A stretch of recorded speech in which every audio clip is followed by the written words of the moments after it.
Okay, hello everybody. We are going to be starting our book club. We're back. We did our first book club since I got back last week, and it was really, really awesome. And we talked about, and this book just keeps getting better and better, so we definitely want to keep talking about it. I do want to put in here what we're reading about, so let me go get other book club people. Hey, Menelaus. Alright, I'm going to turn on the audio for you now. Alright, so your audio should come out as well now. Awesome. So they can all hear me. Mm-hmm. Cool. I believe so. And let me just double check that we're not on the wrong category on Twitch, because it doesn't like to change for some reason. Yeah, it's still on Minecraft. I knew it would. There we go. So this week, for the book club, no, all that's being streamed is the book, just so you know. Okay. And the chat, like, obviously, but like the chat on Twitch and stuff. So I actually want to copy the section that we're reading for this, and actually I should probably also start the event on the server. Start event. Oop. So we're in it. We're supposed to be reading section 2. I just want to copy it and paste it. I'm lazy. Here it is.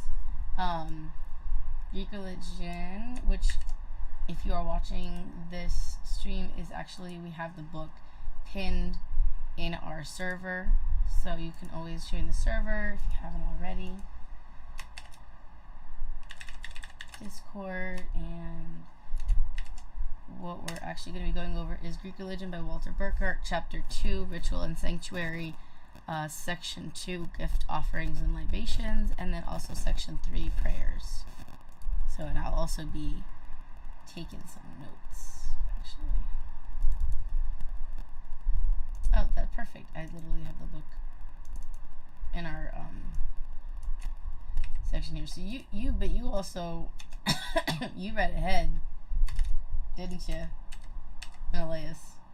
Yeah, I finished this book, and then I finished another book since starting this book club. Yeah, I tend to read a lot, so but it's all good because like I reread the sections right beforehand, so I know what we're talking about, and it's fresh still in my mind. Nice, nice. Okay, so what pages were those? I think. I mean, it doesn't matter. I'll just scroll to it. Oh, cool. I can just pop to it. Awesome.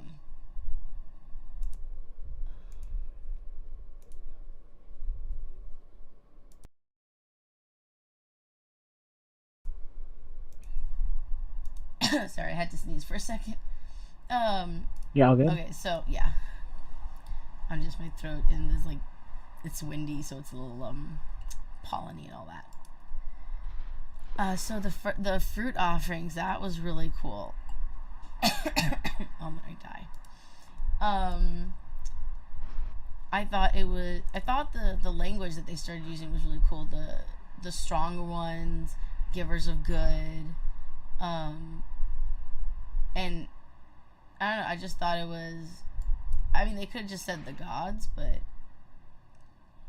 I liked it. I like that as well, and I think it like really. I was gonna say like I think this chapter really kicks off with a bang here with this, and like that sentence, the full sentence, like if the gods are the stronger ones and also the givers of good, then they have a claim to gifts. It pretty much just defines the whole reciprocal cycle of gift giving that you experience with the gods. yes, exactly. I love it that it was like, yeah, then they have a claim to it. And I also, I just like the language. And again, this is a good example of what we talked about, I think, last time, which was, I think we talked about a couple times before, where we were like, oh, the book, the tone that is set when reading the book is you can see it's not. It's actually like a tone of like a little bit of reverence. It's very respectful. Right. Let's see. I thought it was interesting that they were saying like the actual practice of animal sacrifice does not accord with this. Is seen as an age-old deception. That the idea that giving the gifts isn't the same as offering animal sacrifice. It's not just that. That was an interesting. And let me actually ask if you interpreted this the same way, because I thought that the way it was said was saying like, oh, people were saying that like if you give animal sacrifice, it's not the same as giving gifts. Is that how I'm reading that? Yeah, right? I think it's sort of saying that, but I think it's also trying to say that like it goes hand in hand with the gifts to the gods, because essentially giving up an animal is giving a possession that you're giving in honor of the god. So yeah, it does not accord with it necessarily, and I think it's a kind of a separate thing because there's bloodless sacrifice, which is like. Well, I just thought it was funny because it seemed like that the author was saying like, oh, this, like, oh, that's the rumor going around, but it's not true. Right.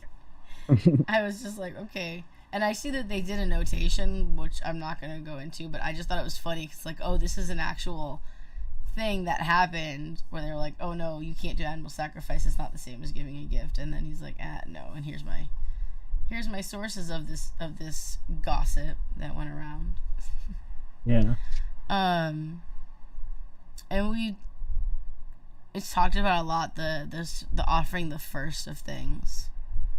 Yeah, and one thing I find interesting is that if you remember from an earlier chapter when they mentioned like what animals were sacrificed, they said rarely fish, and I think what kind of proves your point earlier, what you were saying with how it's separate, is like even the first of what they gathered with fish was given off. So it maybe was an example of like maybe fish offerings, but it makes sense as like you give your first catch to the gods, and then your first gather, your first fruit, and like in the hopes that you get more that come. And I also love this bit, as you're saying, like it's because it's right after that section, which I'm gonna ask you to say that Greek word. Aparche. There you go. Aparcheia. Did I say it right? Yeah. Aparche. I'm gonna print this. I decided this like 10 minutes ago. I'm gonna print this book out and bind it and like put my own little notes and stuff in it because I love our note sheet, but I forget to do it because I'm not good. Yeah.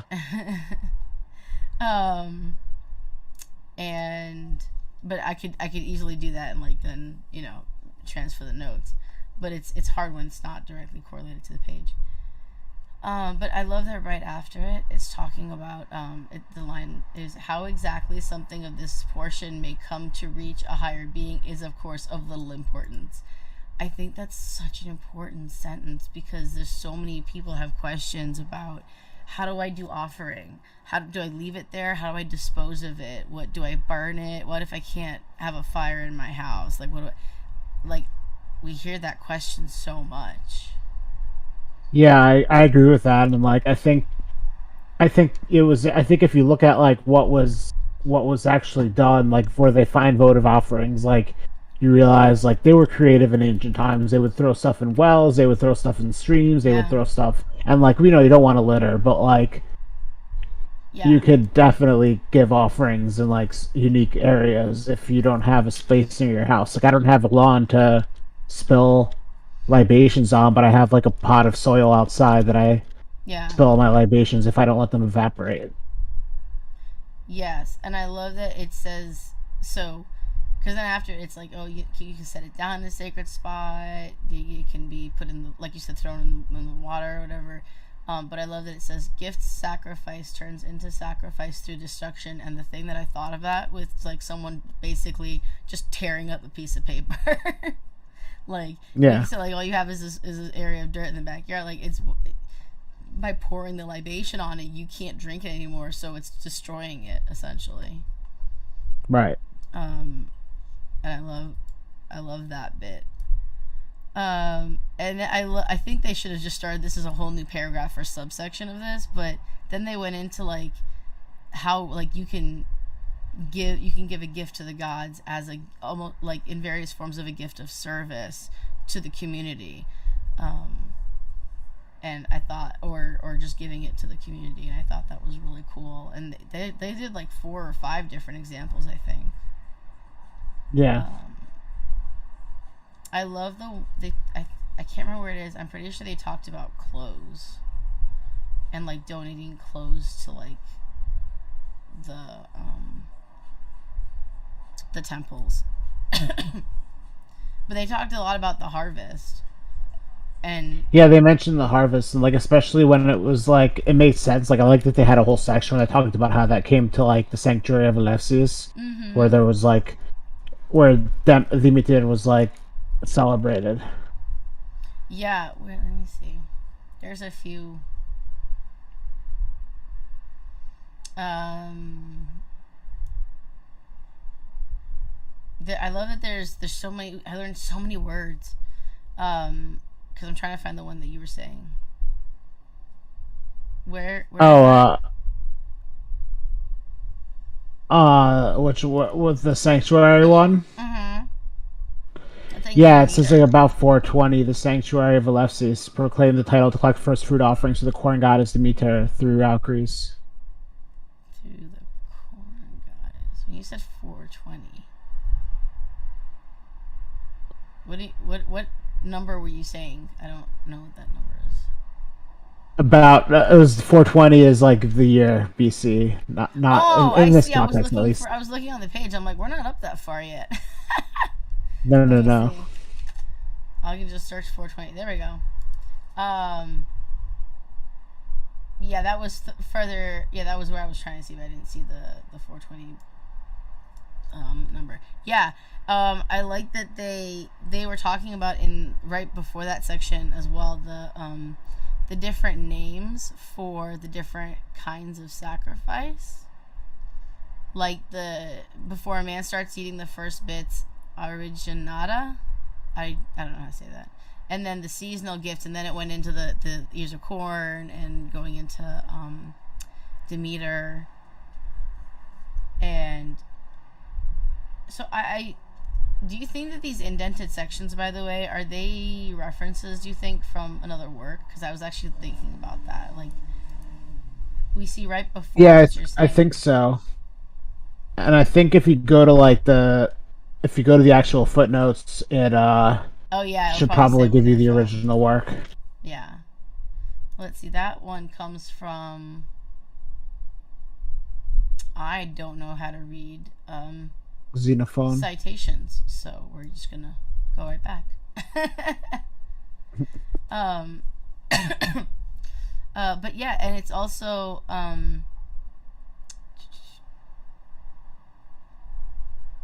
a lasting votive gift. Let's see. Was that where they were talking about? Because it had to do with Artemis, I think, the clothes one. But yeah, and so in regards to Demeter, so I actually do that. Do you have a garden at all? I don't. I have we have a hydro garden, and so actually, we got our first actual tomato of like the year, and I went and I cut a piece of it off as part of the offering and put it outside, in my outside altar, and then I ate it. It was very tiny, so it was just like a little mouthful to try it, but yeah, that's actually something that I do as well. So when it mentioned it, I was like, oh, hey, I do that. And that goes like even if you have, I think, like any kind of garden, you can do that, and I think it's really easy, and I don't know, it kind of makes the whole cleaning up the garden area worth it for me. But I love that they went into like the different types of offerings. Where I think I scrolled down from it. Oh, here it is. Yeah, barley meal, bread, wine, nuts, olives, all that stuff. I'm gonna choke for 5 seconds, so please say something. Barley, wheat, nuts. Yeah, so they list out all the the different things. I just lost my spot, but yeah, they listed out like the barley, wheat, all the other stuff that they offered. Sorry, my throat was just killing me for like a second. And I love the quote from whatever this is from, that they gave like 200 bushels of barley and 100 bushels of wheat. Sorry, 100 bushels of barley, 100 bushels of wheat. And so if we wanted to do like offerings, we can be like, oh, we'll have a little bit of this, a little bit of that. And then they were saying, like, again, another word for sacrifices under the three animals. Toya? Is that anywhere close to correct? Vitoya, probably. You're so much better at it than me. Thank you. Yeah, and so I have a question on this view. So they were talking about, I don't know anything about Semitic rites. Do you know anything about that? Because it was talking about like the animal sacrifices right after the section for Demeter. And little bit, mostly just from like what was like ancient like Hebrew sort of practices, I guess. I kind of have some knowledge of just from biblical stuff, but so do you have thoughts on the animal sacrifices in turn are, as in Semitic ritual, regularly accompanied by food offerings, blah blah blah blah? Yeah, so back like you see this if you read like the Old Testament. They used to like give offerings to like their gods, and then but they were always, when they did the animal sacrifices, they were always accompanied by like feasts. Nice. Basically. Do you know if it was the same animal? Because don't we do the same animal if there's bits left, right? I'm pretty sure we talked about that in a previous chapter. Probably an ox, they said here. No, I mean, in Semitic rituals, are they also eaten? Do they eat the animal, or is that no longer clean? Just out of curiosity. I think they eat the animal too. Okay. Yeah, I just love how much detail it went into all the different types of offerings, like then the underground groats of barley, and it's really cool because from some of this we could even do, like, we can, if you have the land, you could make a pot to put underground and put these things in.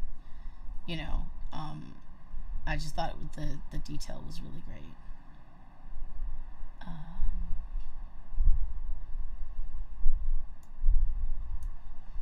What was it?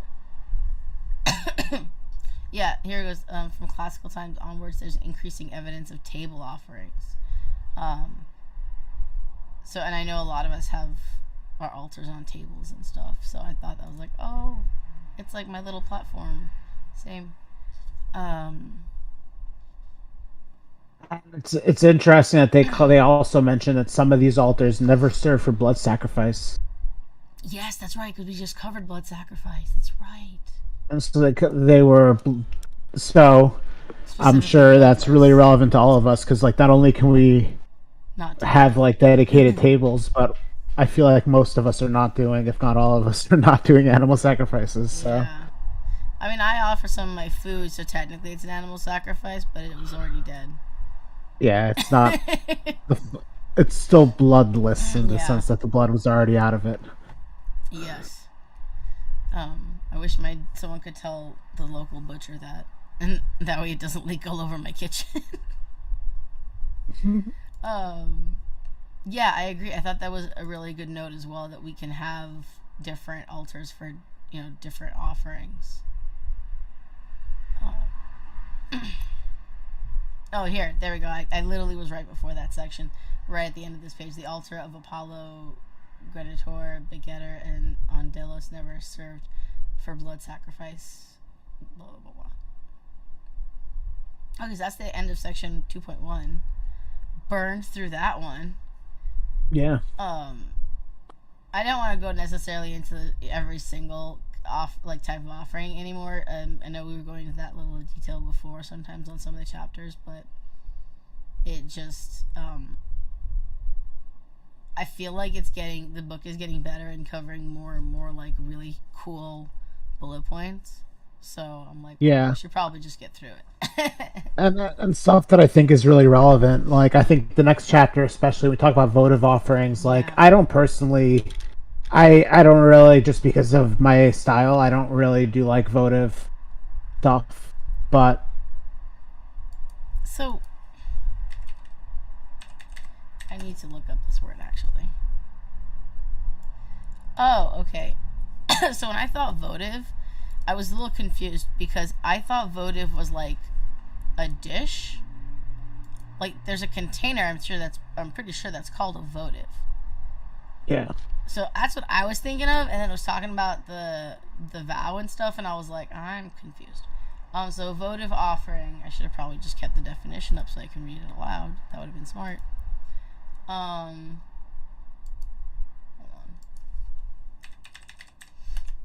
on. Votive means offered or consecrated in fulfillment with a vow. That is like the first definition. yeah, Um, and I love that. I was like, oh, okay. It was so funny because it's like, oh, a gift made to the god with a consequence of a vow, and it's like half the definition right there. But I honestly thought we're talking very specifically about like jars of things. That's not it. I thought this was interesting, especially because I just did. I mean, I kind of did these in Alaska where I was offering, and it mentions actually in it hair as an offering. This chapter, I think. oh, that's a good one. Yeah, I offer hair a lot. If it's something big, I'll offer basically a piece of myself. And that's what I did up in Alaska, and I did really well in sales. So, you know, yay Hermes. It's a good idea. I have a lot of hair, and I've used hair in one magic spell, but I haven't used it in any like offerings. Oh Other yeah, than it's currently in a jar on my altar. I'm terrible about it sometimes. Like in Alaska, I didn't have a knife because I just come off the airport, so I literally like gnawed a piece of my hair off. It was so bad. I should be less mean to my hair, but I'm already dyeing it, so whatever. Yeah. But it did mention, and I've done that before. I know a couple of members on the server have done it as well, because we've talked about, making promises of that we're going to do something for the gods if they can help us with this, please. Yeah. Like we'll do extra. We'll be extra good. There was. Yeah, and it seems. Go ahead. Yeah, it seems like, as they say, like the most extreme examples always were in war, because that's when you always want to vow, I guess, like when you're in a life or death situation. Yeah. Hopefully isn't relevant to any of us. I don't know if we have any active service members in the server, but I think we actually do. But I'm not sure. But either way, still, yeah, totally. I loved, what was it?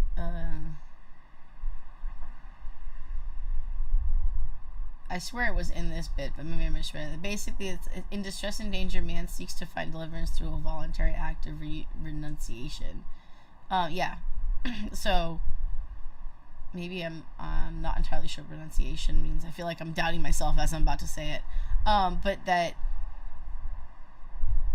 it sounded like to me, it's like, oh, in the worst time, as we're talking about, like you were saying, the worst times, the worst ones are during like war. We'll go back to the gods and be like, we're putting our faith in you guys now. Like, this is, I don't know what to do anymore. Maybe y'all know what to do. And I find that I thought that was really cool because it was actually talking about, like, he seeks to master the uncertainties of the future by the means of a self-imposed if-then. And it kind of made me think of that a couple times where I've been moved to prayer, sometimes without even realizing it, because I was very stressed out and upset. yeah. And I that's what I thought of when I read this. And I don't know, it makes me feel better. So Yeah, I definitely see that. Looking at the hair thing, I think there's another interesting thing in that section that I wanted to call out was when they said like girls would dedicate the playthings of their childhood in the sanctuary and then present a girdle to Artemis before marriage. Like age hunters, fishers would give up their tools of the trade, and so a lot of the Yes. dedications were also like rites of passages almost. Ooh, yeah, I think I went past it. Jesus. Where are we? Oh, I went way past it. Hold on. I thought that was really cool too, and I like that idea of, especially for people who may be like switching jobs or get if you're about to get new equipment, you could dedicate your old stuff to the gods. And I Yeah. thought that was really cool. Let me see here. I gave up on the search because it took me other places. Um, yeah, there we go. It also talked about the guys leaving their hair too. I thought that was pretty cool. That's later down, I think. Yeah. Um, but yeah, and there's actually still the practice of offering hair as an offering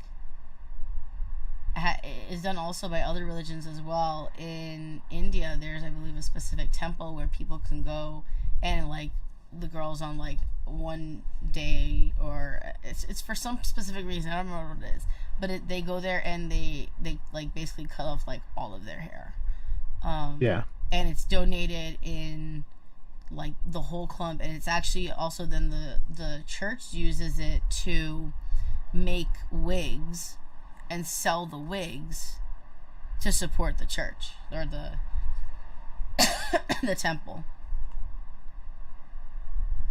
Um, so yeah, I thought, and it's prevalent in other cultures as well to offer your hair. Let's see if I can find this. Yeah. Here it goes. Similarly, I finally found it after we finished talking about it. That was dumb. Oh no, sorry. This is actually talking about, yeah, dedicate playthings of childhood to the sanctuary and present her girdle to Artemis. And then, yeah, right below that section was the guy talking about dedicating the guy's hair. And I read this bottom section. I love that I love it and I hate it that he ends off on like the garments. I was talking about the garments. So the garments of women who have died in childbirth are dedicated in her Artemis's sanctuary at wherever, as if the miscarriage indicated a debt which is to be settled posthumously, because we were talking about that on the server because of political stuff that's happening right now. Yeah. So I was like, that's an interesting note. And I wonder if there's any other information. I wondered if maybe you knew, because I know that you do a lot of reading. If there's any other talks anywhere that you know of about offerings done in regards to miscarriages or I posthumous offerings. Yeah, I don't. I'm not familiar with any offhand. I don't know though. I Yeah, would imagine they would probably be associated with Artemis. yeah, Um, I have a book I have in my list of things that I have to get through, but that it goes over Artemis specifically, and I might read through that and find out. yeah. Because this is the first time I've ever heard of any mention of this kind of posthumous offering or the note of a debt to be settled in regards to miscarriages. In fact, it's the first time I've heard of anything with a debt to be settled that wasn't already a promise like made, like we were talking about before. Um, this is the first time I've ever heard of this in Hellenism, which, to be fair, I am not well versed, but there's a lot of talk that goes around. So, Hold up, I gotta buzz my wife and I'll be right back. all right, no worries. You know what I'm gonna do? Actually, I'm gonna take this time. I'm sorry, everyone on YouTube. but I will go ahead and run a 1-minute ad break on Twitch. So on YouTube, I'm gonna put up a little picture here. It says we're gonna be back because I'm choking to death. So I need to get a glass of water.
So we are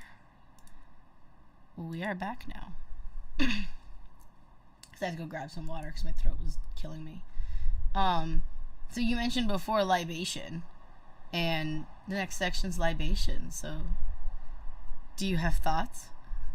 Oh shit, Leo, sup? Hey Leo, we're streaming, so your voice is on stream. Just letting you know.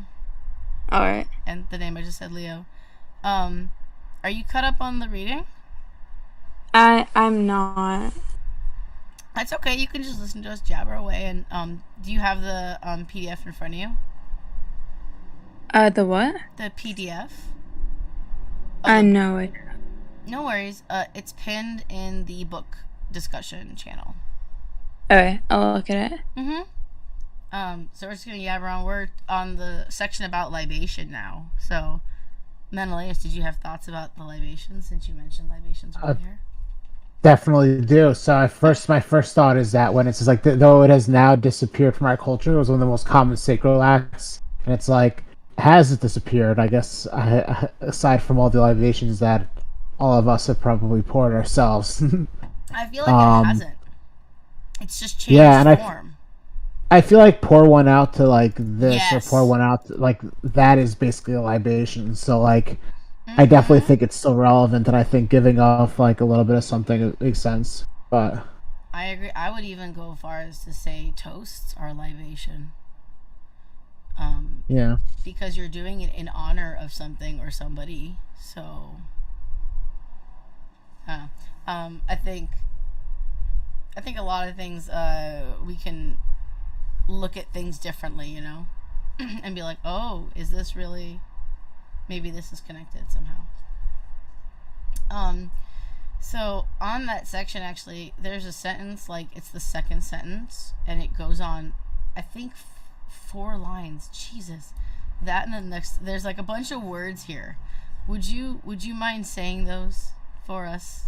Yes, so we have the poetic word leaving or leave, which is, I guess, Anatolian or Indo-European, and spendian or spondia. Spondia I hear all the time is like, I think is like the Greek word for like a libation. And then hein or choi on the other. Spendian is apparently primarily wine. Choi with wine or spondi could be with honey or oil as well. But choi is, I guess, more for chthonic gods, whereas spondi is generally for Uranic, but could be for chthonic as well. So spondi, which is wine, is for Uranic, but can be for chthonic. Is that correct? Yes. Okay, and the other one, which is, it says spawn. Wait, over. What is so spondy is wine? Sorry, I confused myself. Yeah, it's like a wine libation. Okay, but you can but spondo can also be honey, or it can be wine mixed with honey, oil, and water, or water. Yeah. So I'm reading it as it can be honey, oil, or water. Yeah. Yeah. Okay. We have words for things, vocabulary. Yeah, and so I got the idea of it being also cheers and toast, because the next sentence was spondy is performed whenever wine is drunk, and I was like, oh, that's where I got it. Yeah. So, and I love that they gave specific examples, and this actually made me think, whenever it didn't say, yeah, when embarking on a voyage, wine is mixed with the craters and emptied into the sea from the stern of the ship. And I was like, damn, I should have had a glass of wine on my trip while I was waiting for the plane. Now we all know you officially can religiously take a drink before traveling, or use a drink when you're traveling. I thought it was interesting that they were pouring it into the sea, which made me be like, no, those poor fishies. Yeah. Got drunk fish. But the important part is that it is amid prayers and vows. So, I love the example. Yeah, the example from Achilles and Patroclus, whatever.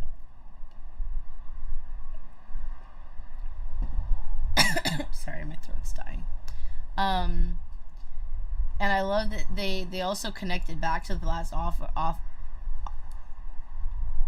I'm gonna die. Sorry.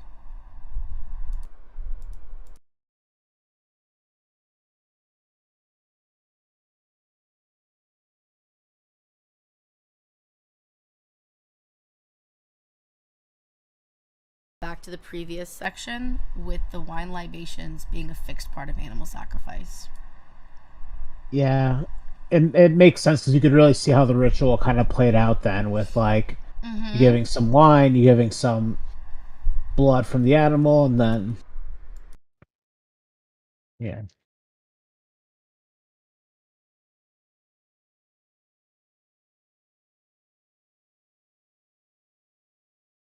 Sorry, I love that they gave this really vivid example of, thus the sacrificer with the libation bowl in his hand above the flaming altar became a favorite iconographical motif. Like, it's you can just see the person with this like flaming bowl like above their head or something.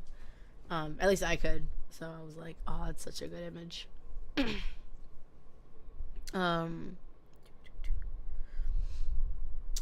Mentioning, as we were talking about with the blood sacrifice, it was saying the libation consequently stands in certain polarity to the blood sacrifice which precedes it.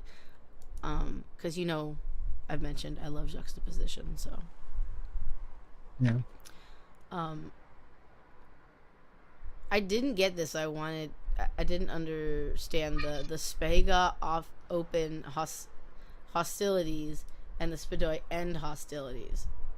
I didn't quite that. I don't know why it just didn't click with me for some reason. Did you get that? Did you understand what was going on with that? Because I need help. Sphagia, I'm trying to remember what Sphagia is, but like that open the hostilities. But like I think what they're saying with the sponde that end the hostilities is that like you end the hostilities with the libation, so you resolve and you commit yourselves and you end anything with the libation. I wonder if this Spagai is the animal sacrifice. Yeah, that's what I was thinking, because I think that's often. Let me look it up. We just had that word. We're gonna have to. Let me see if I go. Spagia is a propitiatory sacrifice made to the chthonic underworld deities and forces. Okay, that's different. Let me see here. So then it would be something. It would be a blood sacrifice. So an offering of the. Yeah, it would be a blood sacrifice, and the libation would be a bloodless sacrifice. That would. Got it. And the. Hostilities. I'm almost back to where we were.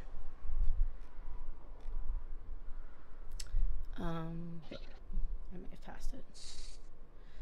They did. I noticed they did talk about the turnips in the section too. But that's like way later on. Hold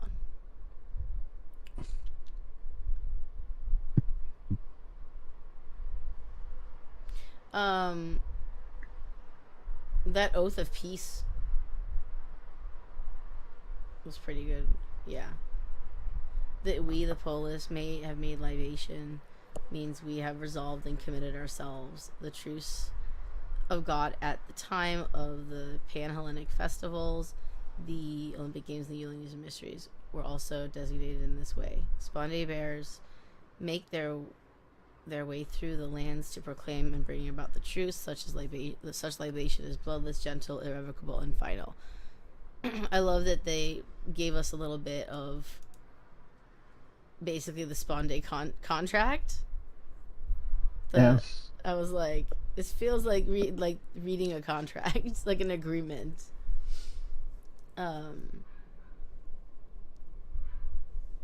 And both the sections, I mean, this whole chapter has just been referencing like Odysseus and just a bunch of the myths.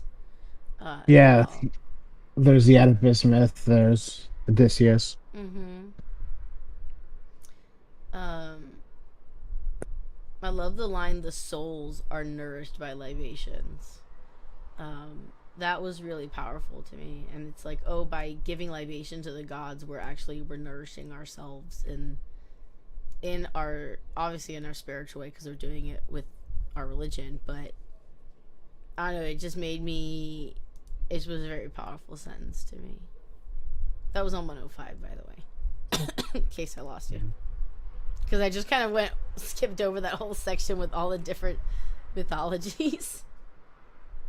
Let me just. No, it's fine. The only thing I liked is that I always get excited when I hear about the Omphalo stone at Delphi, because when I was, it's gonna sound really weird, but when I was a little kid, I was obsessed with belly buttons. Okay. And I was like 5.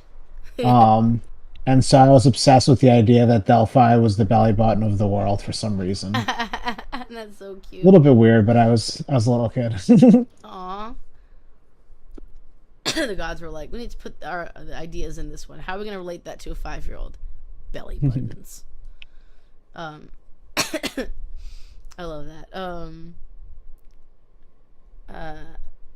A gift, and we're going back. I love everything goes back to like food and drink, because you know how much I love food. I'm like, yes. I just wandered into a religion that says food is super fucking important. Yeah. Let's go have a cookout. There was a line here.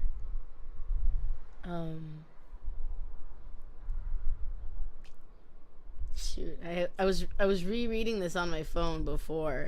Let me pull it up on my phone, because I think I was at the portion where there was like a really strong phrase, and I'm not seeing it in the on the computer. Feel free to just go on without me of any thoughts that you had. No, I was gonna. We talked. We mentioned turnips, but we didn't talk about them. That they were brought up here.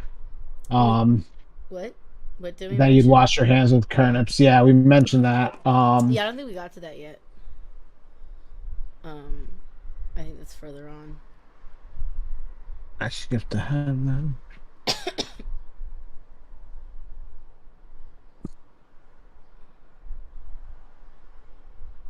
It was like the beginning of like a section, and I was like, this is the best.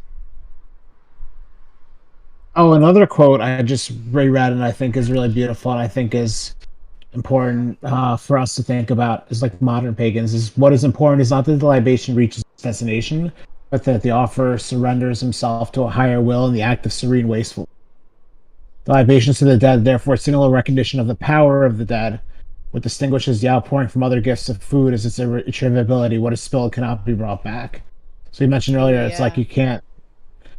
you can't get it back. Once it's spilled, it's gone, and it's a serene act of wastefulness because you're wasting something, but at the same time um you're giving more, you're giving extra to the gods. Yes.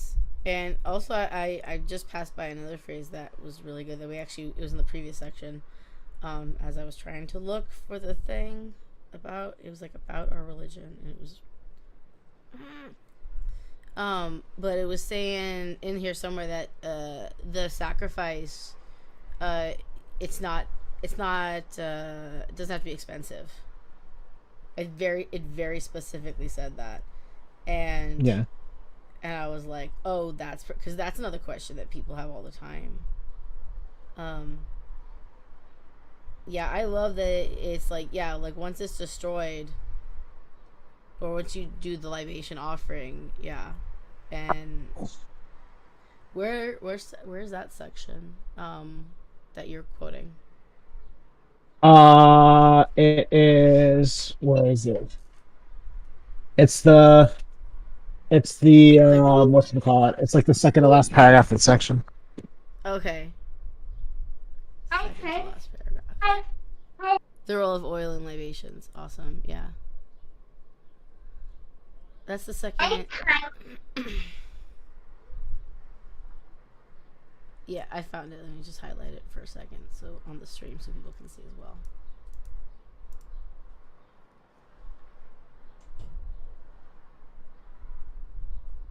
And then I don't know. When I find it, I'll find it. I'll either find it or I won't. I don't remember. And if I do find it later, I'll put it in the chat for the Yeah. in the server. It's I should have written it down, because I specifically went and saw it again when I was reading over it and told it to my boyfriend, and I was like, God damn it! See, we can say that because our stream is marked mature. Balls. All right. Well, we'll go on from the section you were talking about. Yeah, I think that's really that. I think that section that you're saying, whoever pours it out assures himself of the spatial order of things. That to me read like we're guaranteeing our spot, our place in the relationship of like with our gods, or like in the universe or something, because it sounded very much like it assures himself, like it's guaranteed. Yeah.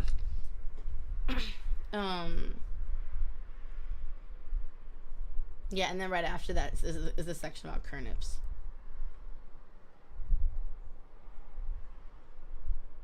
Oh, apparently we can also pour it on graves. I forgot about that. I think we were talking about different types and different uses of turnips at the LA Southern California Hellenic Polytheists event. And I have like a spray bottle that I have for turnips, but I also have another bottle that I make for turnips, and like the spray bottle is like the casual one, and it has like some essential oils just for pretty smells in it, as opposed to the one I use for like offerings and stuff. And I was wondering if you use turnips, and how do you use them? Do you use it just for washing your hands, or like? And the question's open to like you, Leo, as well, if you like.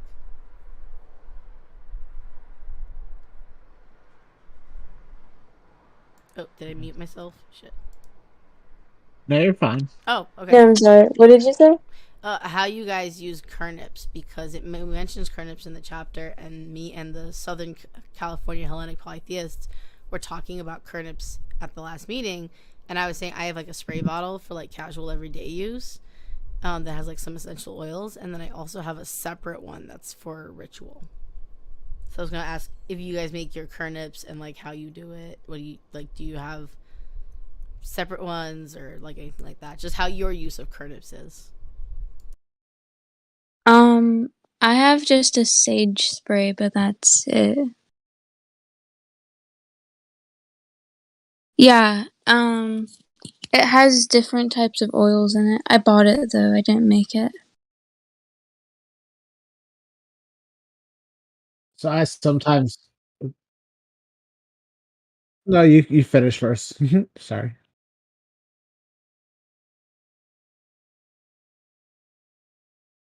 I think so. Let me check the label.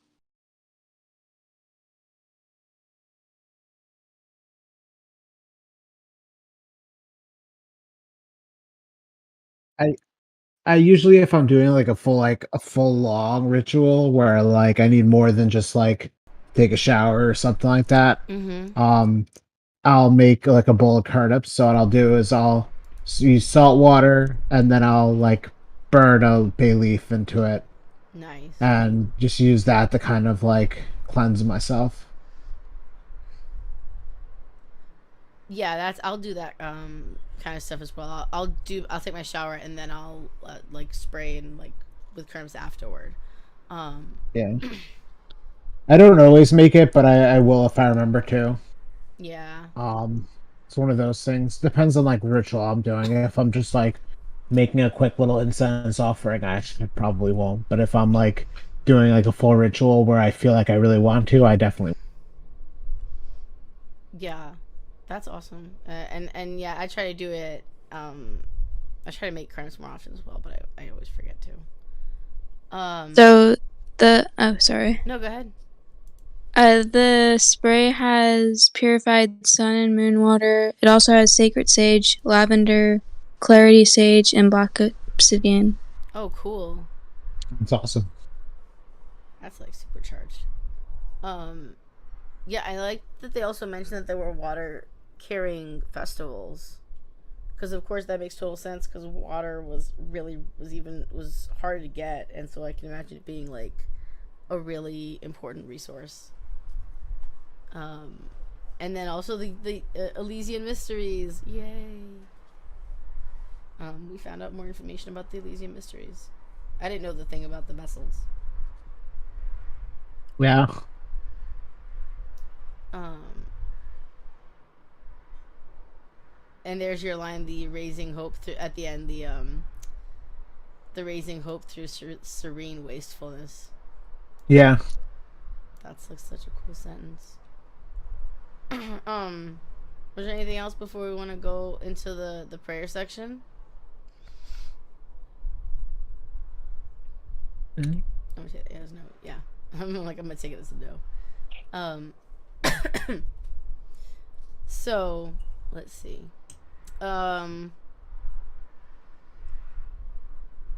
Blasphema. Is that correct? Is that? I felt like that was an easy Blasphemy. word. Yeah, it's blasphemy. Yeah, I felt like that was an easy word for me. I love that they specifically said it's good speech versus bad speech. Yeah. And I didn't know there was any sort of like official like moment of silence things in our prayers. I actually thought that a lot of our stuff was a more joyful and loud. So it was interesting. Oops, my screen's about to turn off. It was really interesting seeing the mention of that as part of the prayer, as part of prayer, just in general. And it was interesting because I love that it pointed out that there's rarely ritual without prayer. Because I didn't know there was any at all, but apparently there is.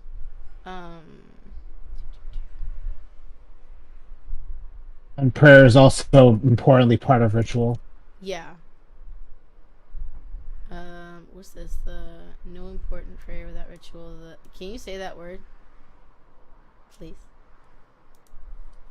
Sorry, which word? No important prayer without ritual. Oh, lite thisia. So is that is that the prayers, sacrifices in ancient and fixed conjunction, or is that what prayer without ritual is called? Do you think? Because I couldn't figure that out. Yeah, I'm not really sure. It would have been nice if they had put Yes. stuff before and after it and made it easy for us.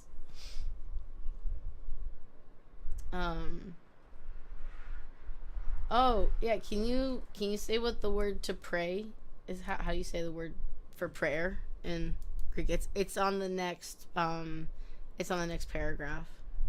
Ephiste? Can you say it again? It's like Ephiste. Ephiste? Yeah. Okay. Thank you very much. I would butcher these, and you know that. Yeah, because like a prayer in modern Greek, at least a prayer is just an Ephi. Well, I love that they were saying like it means to boast in victory and let out a cry of triumph. I was like, that's it's just another powerful imagery. And I love that it's an act of like drawing attention. It said attention to oneself, but to me, I was thinking about like it's attention to like the deity you're praising. So, and let me see. Oh, yeah, they mentioned the alien in this chapter. So ara. So there's another word ara, which also means to a prayer and a vow, but it's also a curse. So that's interesting. So I don't. Sorry, my throat's really hurting. I didn't see anything, but I'm looking over it now to see like, is there a particular? They gave examples from like the Iliad, but is there a particular time when if it mentioned whether we should use ara or the other one, the one that I already forgot how to say. Here. Aristai. No, I fucked it. Ephiste. Yeah, I didn't. So yeah. I saw they gave examples. I read, but they didn't necessarily say. I don't recall if there's like, this is when you use this one, and this is when you use this, and this is why what the difference is and why. I'd say probably most of what you're doing is the Nefhi. I agree too. Yeah, because like I don't really. I mean, like I don't know. I did do a prayer the other day that was kind of the Lady Nemesis, but it's a whole other story. But I don't know if that would really quite count as an Ada, so much as it was just just like a call to action. Yeah.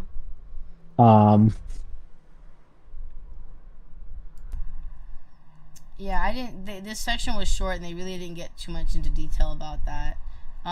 We did learn some other words, like the act of crying out, which I think they mentioned in a previous section too. About the crying out when they're doing the sacrifice. Yeah. I think that was in a previous animal sacrifice section. Oh. Sorry, let me just tell them that I'm busy. And so let me see. I'm going to mention Dionysus, which we love. Is there any part of the prayers that you wanted to discuss while I text this person back saying I'm busy? No, I think the next thing was going to be like how there's no real liturgy, which I think is interesting.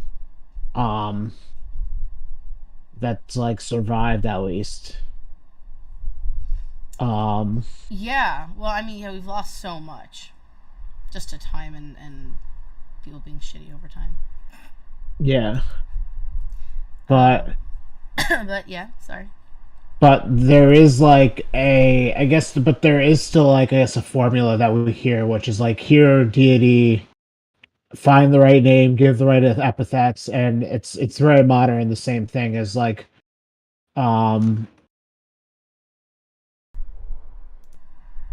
yeah, I find because it's very modern the way that we kind of like say to like newbies, like here's how you pray: is you say deity name, whatever the epithet you want to reach out to. Like, if my offerings please you, please grant this. Call upon previous times you gave offerings, stuff like that. Yeah, that there is this kind of format, if you don't want to go off script, that is repeated in multiple texts. And that, like you said, we can go to newbies and be like, this is do. You do these things. Yeah. I was Yeah, you were saying about the names of the epithets, and I was on the part where they're saying, at the beginning it's underlined by the request. Here comes blah blah blah, and that line was one that stood out to me when I was reading it before, because I say something similar in my prayers in the where I'm like, oh, this is like to all gods named or unnamed on this day is something that I say a bunch, because like maybe another deity that I didn't mention, like even though I worship them for that ritual, I didn't mention them for whatever fucking reason. And I like that as well, not just, if you don't know the epithets, although it's great and hopefully you do, but if not, you can always do that. And I love that it followed that notion up of the epithets with that, so it's like, well, just in case. But yeah, I agree that it showed very clearly this is how you do the thing. I didn't know, however, that kneeling down to pray is unusual. That was interesting, because that's such a common image now that you think about prayer. You need to be on your knees, but no, it's really standing, both hands raised to the sky. Yeah. I like the hiera that you give, like, when passing a cult statue. I sort of started doing that with my statues in my room. Is like, I'll, like, do a little hiera with, like, the little kiss to, like, raising your hand to your lips and, like, kissing out, like you're throwing a kiss at the gods, like, wait. Exactly. Really I kind of like that. I literally started doing that after reading this a couple weeks ago. That's so cute, and I didn't even know. So when I pass my main altar, I try to like nod my head, so like kind of just like a hey, what's up? Except I usually do it like a head down nod. I don't know, not like a what's up nod. So I'm not going up and going down. Anyway, it doesn't matter. But like, I love that it. I now have a name for it. Kire. Is that right? Kire. I feel like that's still too much emphasis on the wrong syllable. And I will also kiss my altar sometimes too. I'll lean down. I'll put my head on the wood, and I'll kiss the wood because it's, I don't know, I clean that. So, but yeah, and so I actually was kneeling down when I did some of my offerings on my trip. I mean, also I was on a rock, so there's that. Yeah. A lot of the time, I would be going out to a rock, like looking out the mountains or stuff like that. I actually have pictures I have to post in the server, but yeah, I was kneeling down a lot, and I was like, oh, I don't have to do this. Awesome. So that was good. That was really interesting. And we talked about, I can't remember if it was on the server, if it was at the last event, that there are special things that are done for the dead or gods of the underworld, the chthonic. Are those chthonic? Yeah. Chthonic, yeah. It does seem to be this big, not really big, but this very distinctual divide of like the Olympians versus chthonic deities versus Uranic deities. Yeah. I like that they gave us a little phrase just at the end there. Just like, okay, now here you go. Here's in case you wanna do it. This description of the some of the special things that were done. Yeah, they were kind of defining like the fixio, the catadesmo. I forgot what they're actually called. But like literally at the end, you're at the curse tablets, yeah, it's interesting because it's like they don't really talk too much about it, and there's always this whole like divide of like, oh, is magic acceptable in Hellenism? Like, is Hellenism like friendly to magic? And when you look at the history, it's very clear that magic has always been popular. It's just been who it's been popular with has been different. It was probably popular with the common person, but not liked by like the rich or the powerful. And like it's funny because it's still the way it is kind of to the modern era, where like I feel like certain things that are magical or magic adjacent are still like are like popular with like the people, but like the churches try to stomp them out. when it comes to like folk magic and like Christianity and stuff. I actually thought that magic would be more the for like the richer people as opposed to the common person. Unless I missed that and it said that somewhere. Because... No, that's just me bringing up other things. That's not mentioned here. Oh, okay. Oh, it's different. Yeah, but you're right. A lot of the sources that I've seen do point to magic being part of Hellenismos, and we've seen it several times during this book, and we're only into page 100. I think a good chunk of that was actually forward that we didn't read. I think it was like 20 pages of forward, but or at least I didn't read. That it keeps coming up, and I like and I like that it actually said like, okay, like this is, and there's a citation for it too, so you know that the person got it from somewhere, which may or may not be vetted, but yeah, every time we come across this, and there's just more evidence that it was supported or support. Yes. Yeah. I mean, that's the end there. So we can do. Let me see how long the sections are. We should probably figure out what next time. Oh, we could probably do 4.1 and 4.2. Yeah, that's not a lot of pages. So for anyone watching who's like doing the recap, we're gonna be doing 4.1 and 4.2 for next time, which is I went too far up again.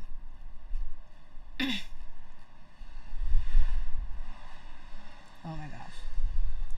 Ooh. There it is.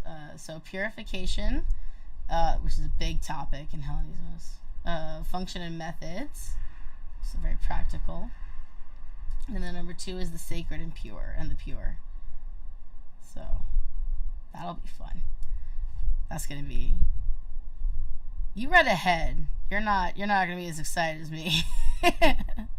Menelaus. All right. You're like, I already read this. I know. Awesome. Well, thank you guys for joining for the book club, and thanks Leo for hanging out. And if you think you're up to catching up or just going from here, you don't necessarily have to read the stuff before if you just want to join in and just. But yeah, thanks guys for making the time. I appreciate it, and it was a lot of fun. Yeah, it was. I'll try and catch up. No worries. I think the first chapter, in my opinion, was really dry, but like chapter 2 was fire. Yeah, it gets much more interesting as you go along, for sure. All right, well, I'm gonna stop the stream now, so you guys can, if you want, you can say bye. Bye.